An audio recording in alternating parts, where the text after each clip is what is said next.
अणूचे अंतरंग हा चॅप्टर पाहू आपण. द्रव्याच्या लहानात लहान कणाला अणू आणि दोन किंवा अधिक जर अणू मिळाले तर त्यांना आपण रेणू असे म्हणतो. ओके. अणूचा सिद्धांत कोणी मांडला तर सर्वात पहिल्यांदा अणूचा सिद्धांत महर्षी कणाद यांनी काय म्हटलं होतं अणूबद्दल. यांचा जन्म झाला होता इसवी सन पूर्व 6व्या शतकामध्ये.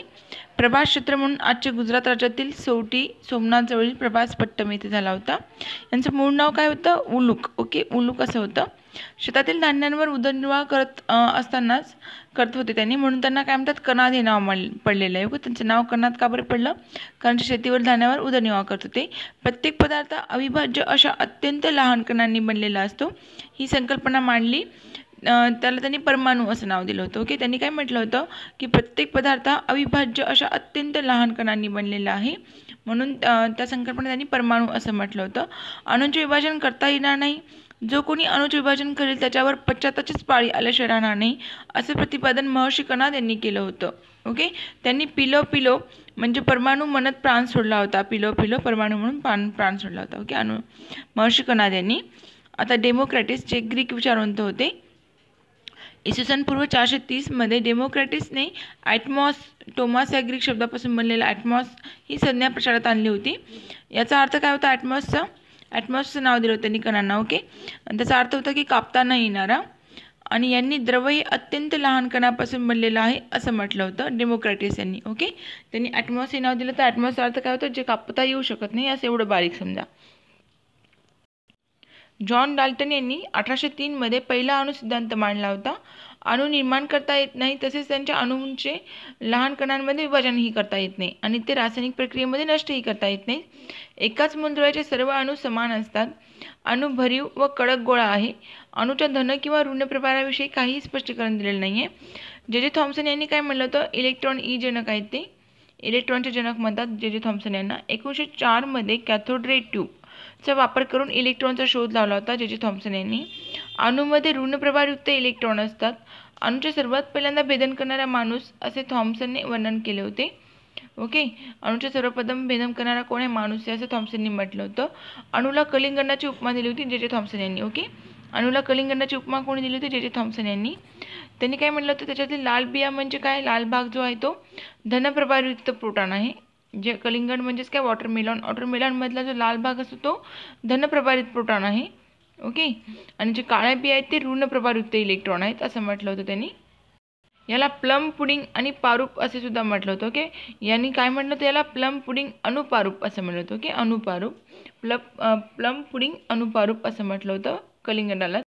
आता पाहू आपण कार्बन आणि कार्बनी संयुगे. कार्बनचं प्रमाण किती असतं, 0.03%. हायड्रोकार्बनमध्ये बघा, आता कार्बन आणि हायड्रोजन यांच्या सहसंयोज बंधनाने तयार होणारी संयुगे म्हणजेच काय, हायड्रोकार्बन. ओके. याचे दोन प्रकार पडलेले आहेत हायड्रोकार्बनचे. एक आहे ओपन चेन हायड्रोकार्बन आणि दुसरा आहे क्लोज्ड चेन हायड्रोकार्बन. ओके. विवृत्त शृंखला हायड्रोकार्बन आणि संवृत्त शृंखला हायड्रोकार्बन असं म्हणतात त्याला. आता आपण ओपन चेन हायड्रोकार्बनमध्ये बघा, संतृप्त हायड्रोकार्बन आणि असंतृप्त हायड्रोकार्बन असे दोन प्रकार पडतात. सॅच्युरेटेड हायड्रोकार्बन आणि अनसॅच्युरेटेड हायड्रोकार्बन. ओके. आता सॅच्युरेटेड हायड्रोकार्बनमध्ये बघा, हायड्रोकार्बनमध्ये कार्बनच्या अणूमध्ये एकेरी बंध असतो. ओके. सॅच्युरेटेड हायड्रोकार्बनमध्ये काय असतं, एकेरी बंध असतो अणूंमध्ये. यामध्ये म्हणजे अल्केन येतं. अल्केनमध्ये काय, एकेरी बंध आहे अल्केनमध्ये. ओके. पॅराफिनचा समूह येतो यामध्ये. याचं सूत्र काय, CnH2n+2. ओके. CnH2n+2 म्हणलं तर अल्केन येतं. याचे एक्झाम्पल बघूया. Methane CH4, ethane C2H6, propane आहे C3H8, ब्युटेन आहे C4H10 आणि पेंटेन येतं C5H12. ओके.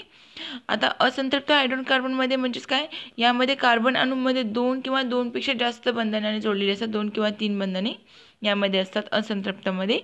दुहेरी बंधामध्ये काय येतं, अल्किन येतं. ओके. अल्किनचा फॉर्म्युला काय होतो, CnH2n म्हणलं की अल्किन येतं. ओके. अल्किनचे एक्झाम्पल बघा, इथिन आहे C2H4, प्रोपिन येतं C3H6, ब्युटीन आहे C4H8, पेंटीन C5H10.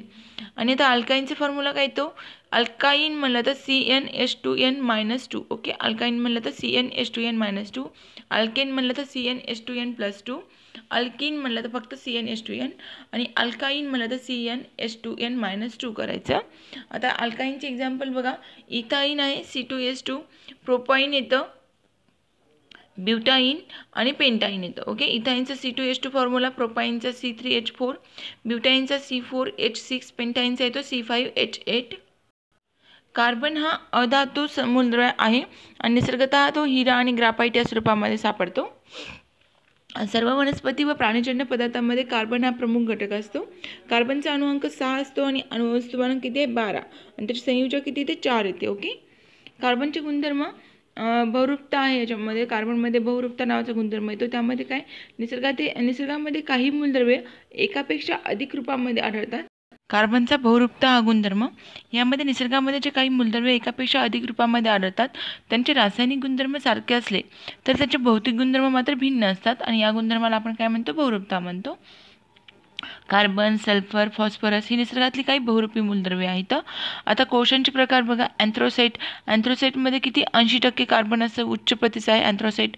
बिंटुमिनेस आहे 60%, कार्बनाचं प्रमाण 60% असतं. लिग्नाईटमध्ये 22% असतं आणि पीठमध्ये 11%, कमी एकदम पीठमध्ये असतं. ओके, पीठला एकदम कमी प्रतीचा पीठ कोळसा म्हणतात. ओके, कार्बनची बहुरूपता 2 प्रकारची असते. एक आहे स्फटिकरूप क्रिस्टलाइन आणि अस्फटिकरूप म्हणजे नॉन क्रिस्टलाइन. ओके, अणूंची रचना नियमित असते आणि यामध्ये अस्फटिकरूपमध्ये अणूंची रचना ही अनियमित असते. स्फटिक रूपामध्ये बघा हिरा, ग्राफाइट, फुलेरिन्स हे येतात आणि अस्फटिकामध्ये कोल, दगडी कोळसा हे येतं. कार्बनची महत्त्वाची अपरूपे म्हणजेच ॲलोट्रॉपी, यामध्ये बघू आता कोणती अपरूपे आहेत. हिरा येतं. ओके, डायमंड कर्तन व वेदनासाठी वापरला जातो. डायमंड याचा आकार टेट्राहेड्रल चतुष्पुष्ट असतो. हिराचा आकार कसा असतो, चतुष्पुष्ट. हिऱ्याच्या स्फटिकामध्ये प्रत्येक कार्बन अणुभोवती ठराविक अंतरावर 4 कार्बन अणू असतात. याचा उपयोग होतो काच कापण्यासाठी, अलंकार म्हणून, ड्रिलिंग मशीनमध्ये पण हिरा वापरतात. कृत्रिम हिरा शुद्ध कार्बनवर दाब देऊन तो उच्च तापमानाला तापवलास ओके कृत्रिम हिरा बनतो. शुद्ध कार्बनवर दाब दिला जातो आणि ते उच्च तापमानाला तापवतात, मग तेव्हा आपल्याला कृत्रिम हिरा मिळत असतो. ओके, शुद्ध हिरा हा नाही का विजेचा दुर्वाहक असतो. ओके, त्यातून वीज वाहू शकत नाही हिऱ्यातून, कारण मुक्त इलेक्ट्रॉन्स यामध्ये नसतात. आणि ग्राफाइटचं स्फटिकरूप षटकोनी असते, हेक्झॅगोनल. 6 कार्बन अणूंची एकमेकांशी षटकोनामध्ये मांडणी असून ते एकमेकांपासून ठराविक अंतरावर असतात, पण प्रत्येक कार्बन अणूभोवती ठराविक अंतरावर 3 कार्बन अणू असतात. ओके, निसर्गामध्ये सापडणारे ग्राफाइट काळे, मऊ आणि गुळगुळीत असते. ते उष्णता आणि विजेचा सुवाहक असतो. यामध्ये ग्रॅफाइट म्हणजे विजेचा सुवाहक आहे आणि हिरा हा दुर्वाहक आहे. ओके, याचा उपयोग कशासाठी केला जातो, ग्रॅफाइटचा पेन्सिलमध्ये असतो, वंगण म्हणून पण करतात, कोरड्या विद्युत घटामध्ये ध्रुव म्हणून पण खूप प्रकार देणाऱ्या ॲल्कलमध्ये पण करतात. ओके, आता फुलेरिन्स बघा. फुलेरिन हे नव्याने माहीत झालेले कार्बनचे एक बहुरूप आहे. बकीबॉल म्हणून ओळखल्या जाणाऱ्या C60 या प्रकारामध्ये कार्बन अणूंचे पंचकोनी आणि षटकोनी रूपांमध्ये एकमेकांशी जोडलेले असतात हे बकीबॉल. फुलेरिन्सची रेणूची रचना एखाद्या फुटबॉलसारखी असते. बंकिमस्टेड फुलर या वास्तुशास्त्रज्ञाने केलेल्या गोलाकार रचनेवरून कार्बनच्या या बहुरूपाला फुलेरिन्स हे नाव दिलं. ओके, त्यांच्या नावावरूनच पडलं. 1996चे रसायनशास्त्राचे नोबेल पारितोषिक C60 या फुलेरिन्सची कार्बन रूपासाठी हेरॉल्ड कार्ट्रो, रॉबर्ट कर्ल आणि रिचर्ड स्मॉली यांना दिलं होतं C60साठी. ओके, C60चा उपयोग काय होतो तर अतिवाहकेच्या क्रांतिकारी संशोधनामध्ये याचा वापर करता येईल असा अंदाज आहे. अतिवाहकेच्या क्रांतिकारी संशोधनामध्ये याचा उपयोग उच्च क्षमता असलेले MRI तसेच एक्सरे तंत्रज्ञानामध्ये केला जातो फुलेरिन्सचा वापर. आणि कर्करोग निदानासाठी पण C60चा वापर होते. ओके, ग्राफीन बघा. आता ग्राफीन हा ग्रॅफाइटसारखा असतो, 2D आहे. LCD आणि LED मध्ये वाहक म्हणून वापर होतो ग्राफीनचा. CO2चे भौतिक गुणधर्म काय तर कार्बन डायऑक्साईडला चव, वास, रंग नाही. हा हवेपेक्षा जड आहे. पाण्याच्या अल्प प्रमाणामध्ये विरघळतो पाण्यामध्ये. कार्बन डायऑक्साईड ज्वलनशीलही नाही आणि ज्वलनास मदतही करत नाही. रासायनिक गुणधर्म धातूंच्या ऑक्साईड आणि CO2 यांच्या संयोगाने धातूंचे कार्बोनेट मिळालेले असतात. CaO+CO2 म्हणजेच काय कॅल्शियम ऑक्साईड. यांच्यापासून आपल्याला CaCO3 म्हणजेच कॅल्शियम कार्बोनेट मिळतं. ओके, पाण्यातून CO2 जर पाठवला तर अल्प प्रमाणामध्ये विरघळून आपल्याला कार्बोनिक आम्ल मिळतं म्हणजे CO2+H2O, तर त्यातून आपल्याला H2CO3 म्हणजे कार्बोनिक ॲसिड मिळत असतं. सोडियम हायड्रॉक्साईडच्या द्रावणातून जर CO2 पाठवलं तर सोडियम कार्बोनेट मिळतं. ओके, सोडियम हायड्रॉक्साईड द्रावणातून आपण CO2 जर पाठवलं तर सोडियम कार्बोनेट मिळतं.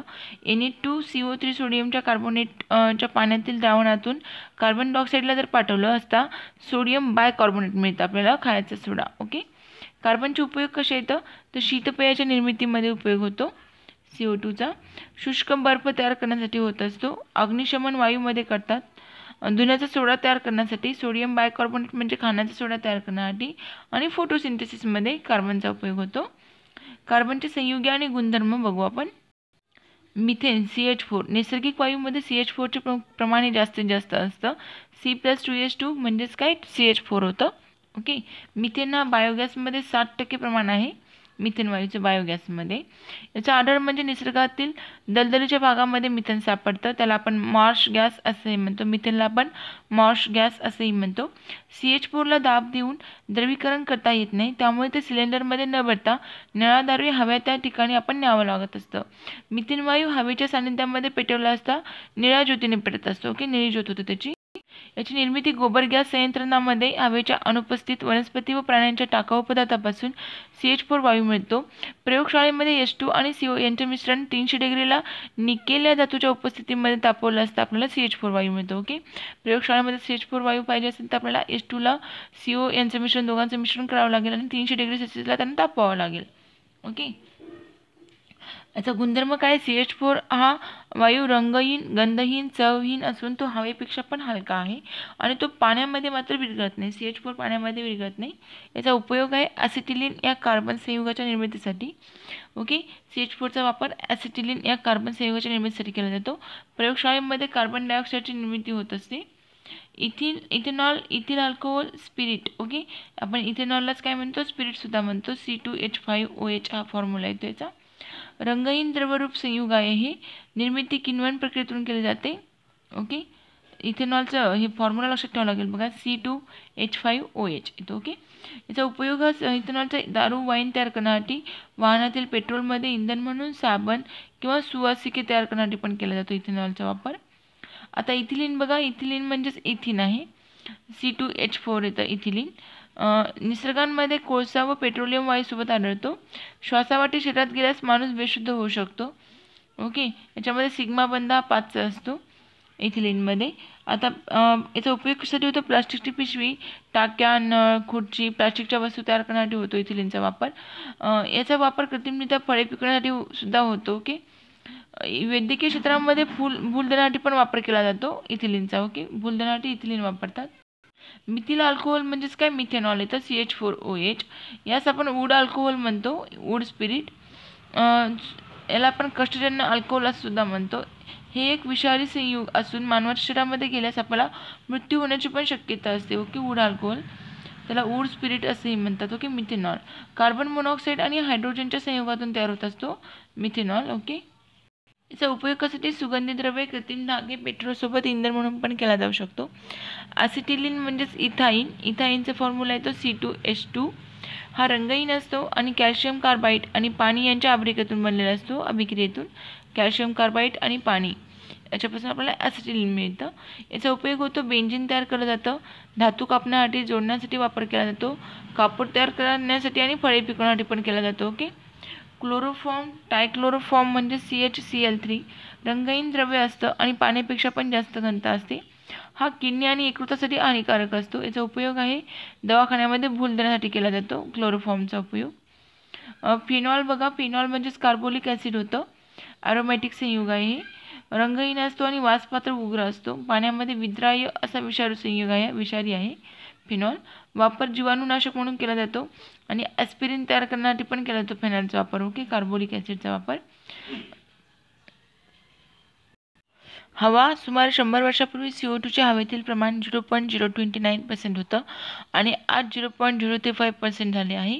O2चा उपयोग रुग्ण, उंच पर्वतावर जाणारे गिर्यारोहक, सागरतळाशी जाणारे पाणबुडे यांना O2 पुरवठा सिलेंडरमधून होतो. वेल्डिंगची कामे करण्यासाठी ऑक्सिहायड्रोजन किंवा ऑक्सिॲसिटिलीन वापरलं जातं. नायट्रोजन हवेमध्ये सर्वात जास्त प्रमाण नायट्रोजनचा आहे. नायट्रोजन हा प्रथिनांचा महत्त्वाचा घटक असतो. हवेतील नायट्रोजन जसे जसे वापरता येत नाही त्यासाठी त्याचे स्थिरीकरण करणे आवश्यक आहे.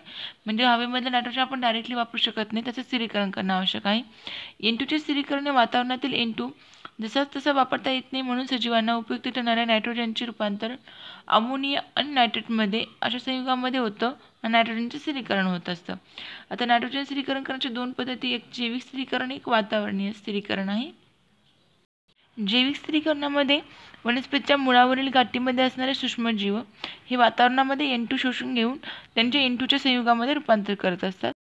जमिनीत असणारे मातीत असणारे सूक्ष्मजीव वातावरणातील N2चं अमोनिया, नायट्रस आम्ल आणि नायट्रिक आम्लामध्ये रूपांतर करतात आणि ते नायट्रसमध्ये रूपांतरण करतात. ओके, नायट्रसमध्ये. आणि वातावरणीय स्थिरीकरणामध्ये आकाशात जेव्हा वीज चमकते तेव्हा हवेतील N2 आणि ऑक्सिजनचा संयोग होतो आणि नायट्रिक ऑक्साईड तयार होतं आणि या नायट्रिक ऑक्साईडचे पुन्हा ऑक्सिडीकरण होऊन नायट्रोजन ऑक्साईड बनत असतं. हे पावसाच्या पाण्याबरोबर विरघळतं आणि त्यांचे नायट्रिक आम्ल तयार होतं आणि याची क्षारांबरोबर क्रिया होऊन त्याचे नायट्रेट तयार होतं. ओके, नायट्रेट रूपामध्ये. आकाशात वीज चमकते त्यावेळेला काय होतं, N2 + O2 म्हणजेच नायट्रिक ऑक्साईड तयार होतं. ओके, N2 आणि O2 मिळून नायट्रिक ऑक्साईड. पुन्हा त्याचं ऑक्सिडेशन होतं आणि मग त्याचं ऑक्सिडेशन झाल्यानंतर नायट्रोजन ऑक्साईड बनतं. हे पावसाच्या पाण्याबरोबर जमिनीमध्ये विरघळून जातं म्हणजे नायट्रिक ॲसिड होतं आणि मग क्षारांबरोबर क्रिया करते आणि त्यापासून नायट्रेट बनतं. N2चा उपयोग कशासाठी करतात आपण? खताच्या निर्मितीसाठी, उच्च तापमानाचे तापमापी तयार करण्यासाठी, उद्योगधंद्यांमध्ये अमोनिया, नायट्रिक आम्लाच्या मोठ्या प्रमाणावर निर्मिती करण्यासाठी. कार्बन डायऑक्साईड बघा, आता शीतपेयाची बाटली उघडली तर त्यातून CO2 वायू फसफसून बाहेर येत असतो. CO2 वायू पाण्यामध्ये अल्प प्रमाणामध्ये विरघळतो, त्यामुळे पाण्यामध्ये दाबाखाली विरघळतात. बाटलीचे बूज काढले की दाब कमी होतो आणि वायू फसफसून बाहेर येत असतो. कार्बन डायऑक्साईडमध्ये 57 डिग्री सेल्सिअसपर्यंत थंड केल्यास -57 तो स्थायू रूपामध्ये जातो, तेव्हा त्याला शुष्क कोरडा बर्फ असे म्हणतात. जेव्हा कार्बन डायऑक्साईड हे -57 डिग्री सेल्सिअसपर्यंत थंड केला तर तेव्हा त्याचं स्थायू रूप होतं आणि त्याला आपण शुष्क कोरडा बर्फ असं म्हणतो. खाण्याचा पदार्थ टिकवण्यासाठी शुष्क बर्फ वापरतात. आर्गॉनचा उपयोग विजेच्या बल्बमध्ये हेलियम कमी तापमान मिळवण्यासाठी हेलियमचा वापर केला जातो आणि निऑनचा मात्र जाहिरातीसाठी. आर्गॉनचा उपयोग कशासाठी होतो? आर्गॉनचा उपयोग विजेच्या बल्बमध्ये होतो, हेलियमचा कमी तापमान मिळवण्यासाठी आणि निऑनचा जाहिरातीसाठी होतो. ओके, आता आम्लप्रजन्य. मोठमोठ्या औद्योगिक शहरांमध्ये कारखान्यातून नायट्रोजन डायऑक्साईड आणि सल्फर डायऑक्साईड हे वायू निघतात आणि ते पावसाच्या पाण्यामध्ये विरघळतात, तेव्हा नायट्रिक ॲसिड आणि सल्फ्युरिक ॲसिड हे दोन तयार होत असतं आणि ते पावसाच्या पाण्याबरोबर जमिनीवर येतात, त्यालाच आपण आम्लप्रजन्य असे म्हणतो. ओके, नायट्रिक ॲसिड आणि सल्फ्युरिक ॲसिड असतं. आता काही महत्त्वाची माहिती बघू. चीन देशामध्ये कावलिंग नावाच्या टेकडीजवळ मिळणाऱ्या मातीला चिनी माती किंवा केओली माती म्हणतात. कावलिंग जवळ भेटते. शाडू मातीचा उपयोग आपण पुतळे आणि मूर्ती बनवण्यासाठी करतो. महाराष्ट्र शासनाच्या वतीने सामाजिक वनीकरण उपक्रम बहुतेक शाळांमध्ये हरसेना या माध्यमातून राबवला जातो. मेंढीच्या मूलमूत्रामध्ये नायट्रोजन, पोटॅशियम आणि प्रमाण इतर प्राण्यांच्या NPK इतर प्राण्यांच्या तुलनेमध्ये अधिक असतं. ओके, अंडी देणाऱ्या कोंबड्यांना लेयर्स कोंबड्या असं म्हणतात, तर मांस देणाऱ्यांना बॉयलर म्हणतात. ओके, अंडी देणाऱ्यांना लेयर्स म्हणतो आणि मांस म्हणलं तर बॉयलर. खाण्यासाठी उपयोगात येणारी अंडी फलित नसतात म्हणजे त्यांच्यासाठी पिल्लू मिळण्याची शक्यता नसते, अशा अंड्यांना आपण टेबल एग्ज म्हणतो. समुद्रात आढळणाऱ्या ऑयस्टर प्राण्यापासून मोती मिळतं. ऑयस्टर. रेशीम किड्याच्या जाती अनेक आहेत, पण त्यापैकी तुतीचे पाणी खाणारा त्यापासून तलम रेशीम मिळतं आणि एनाची पाने जे खातो त्याच्यापासून मजबूत रेशीम मिळतं. ओके, तलम रेशीम म्हणलं तर तुतीचे पाने खातो आणि मजबूत रेशीम म्हणलं तर एनाची पाने. रेशीम किडा व डास यांचे जीवनचक्र अंडी अगोदर, नंतर मग त्यापासून अंड्यातून अळी निघते, अळीतून कोश तयार होतो आणि मग कोशातून पतंग तयार होते म्हणजे तो किडा तयार होतो. त्यापैकी अळी अवस्थेत असताना रेशीम किड्याला अन्न म्हणून पानांची गरज असते. त्यानंतर परिपक्व रेशीम अळीच्या तोंडामध्ये उघडणाऱ्या लाळ ग्रंथीमधून एक चिकट पदार्थ स्रवत असतो आणि लाळेचा या हवेशी संयोग झाल्यानंतर धागा बनत असतो. कोशमध्ये ती अळी भोवती गुंडाळलेला जाऊन कोश बनतो आणि तो कोश पाण्यामध्ये उकळून त्यापासून रेशीम धागा मिळवला जात असतो. अणूची रचना व सूर्यमालेची रचना सारखीच आहे असे म्हणता येत नाही.